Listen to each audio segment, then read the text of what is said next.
Hello everyone, magandang oras sa ating lahat. Welcome to my videos. Maraming salamat sa panonood at lalo na sa mga nag-subscribe.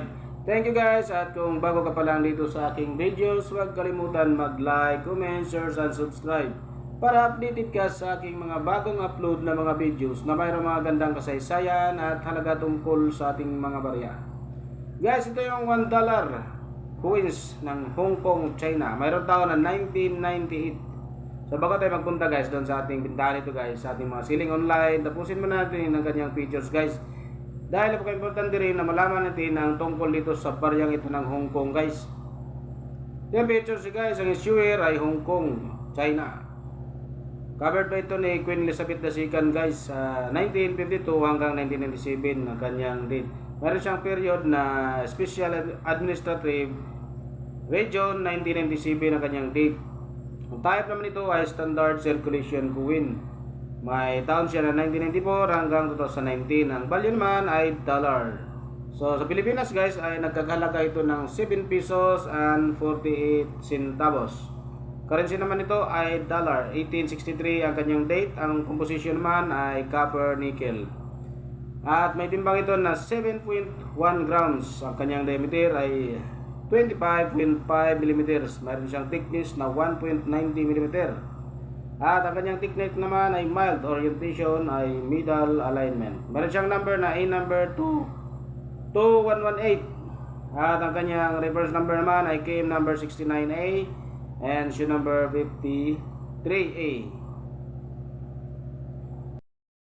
At naman guys ang ating overs, ang Bauhinia or Hong Kong Orchid Flower or binomial name Bauhinia Black Henna above the issuer name. Meron siyang lettering na Hong Kong words at ang kanyang translation Hong Kong, Hong Kong.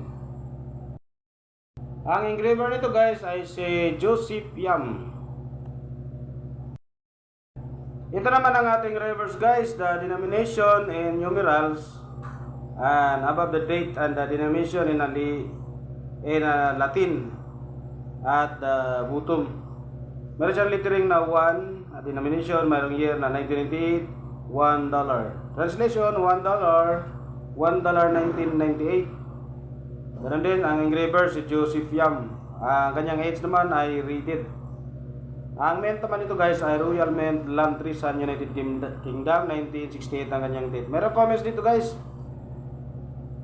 This coin differs from the game number 69 since it is not nickel plated with steel and therefore not magnetic. This coin was initially struck under the reign of Elizabeth II and continues to be struck since the handover to China in 1997. Ang ating 1998 guys, meron siyang 49%. May price ito ng galing sa ating Nomista, nomista.com. Very good, 8 pesos and 80 centavos. Meron siyang fine na 18 pesos, very fine 18 pesos din. At ang extra fine ay 31 pesos, about uncirculated 58 pesos, uncirculated is 58 pesos din guys.